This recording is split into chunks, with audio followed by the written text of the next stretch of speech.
여러분, 우리가 이 땅에서 어떤 삶을 사는지가 우리 자신의 구원의 완성을 결정하게 되는 것입니다.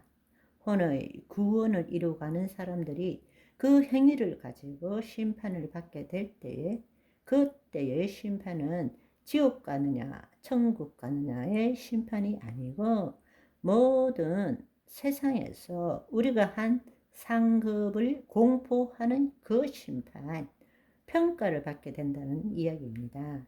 우리가 그 사실을 알아야 됩니다.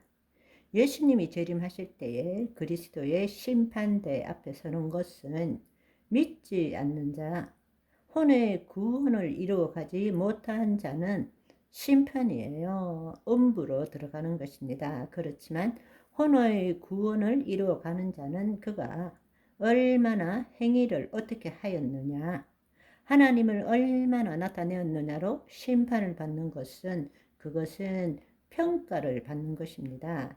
상급에 대한 평가를 받는 거예요. 그래서 우리가 사실은 예수님이 재림하실 때는 우주적인 평가가 있지만, 우리의 지금 죽음의 상태, 우리가 예수님의 재림하시기 전에 우리의 죽음에 있어서는 미래적 하나님 나라, 영원한 하나님 나라를 이루기 위해서는 새 언약에 대한 결산을 해야 된다는 이야기입니다.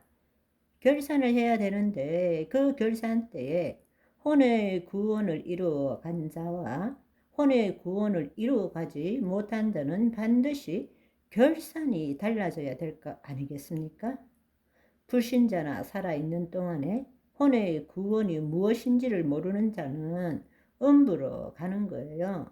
그렇지만 우리가 혼의 구원을 이루어 간 자는, 적게 이루어 간 자나 많게 이루어 간 자나, 그들은 그 영혼이 몸이 분리되어서 그 영혼이 낙원으로 가서 예수님이 재림하실 때까지 그 아버지 집에서 안식하게 되는 것입니다. 그렇지만 우리가 이 땅에서 현재적 하나님 나라를 경험하지 못하고 혼의 구원을 이루어가지 못한 자는 성경에 뭐라고 말씀하시는가 하면, 마태복음 24장 51절에 보면 마지막 때에 대해서, 구원에 대해서 예수님께서 말씀하셨는데, 어미 때리고 외식하는 자가 받는 벌에 처하리니 거기서 슬피 울며 이를 갈리라, 이렇게 말씀하십니다. 그런데 이렇게 번역되어 있지만, 여러분, 영어 역본 뉴 킹 제임스 버전과 NIV 버전을 보시면 will cut him to pieces 혹은 will cut him into 라고 되어 있습니다. 이게 무슨 말입니까? 두 조각 낸다는 뜻이에요. 혼의 구원을 이루어가지 못한 자는, 그는 어떻게 되느냐? 언약이 무엇입니까? 언약은 어떻게 지켜야 돼요? 못 지키면 어떻게 된다고요? 두 조각 내야 돼요. 오늘 마침 예레미야 34장에 송아지를 둘로 쪼개고 그 두 조각 사이로 지나매 내 앞에 언약을 맺었으나 라고 나왔죠. 18절에 두 조각 내서 어떻게 되느냐?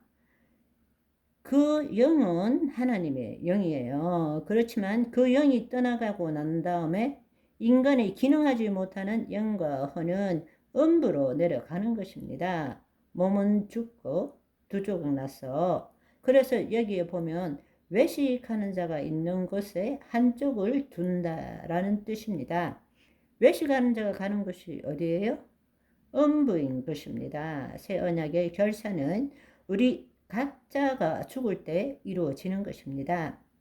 혼의 구원을 이루어 간 자, 그 영혼이 하나님 나라 낙원으로 갈 것이고, 혼의 구원을 못 이루어 간 자, 그는 두 조각 나는 거예요. 언약의 결산인 것입니다.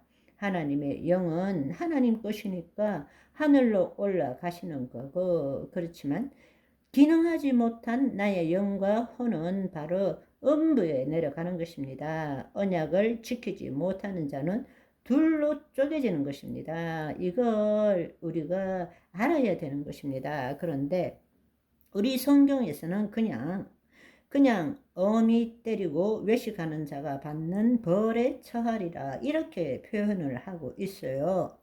슬피 울며 이를 갈리라 무슨 뜻인지를 잘 모르게 되어 있다라는 이야기입니다. 그렇지만 모든 역부는 분명하게 이렇게 나와 있다는 것을 알아야 합니다. 여러분, 예수님께서 오셨을 때에는 언약을 우리 인간이 못 지키기 때문에 하나님 자신이 이 땅에 오신 거잖아요. 그렇게 해서 우리를 구원하신 것입니다. 그래서 새 언약이 이루어진 거예요.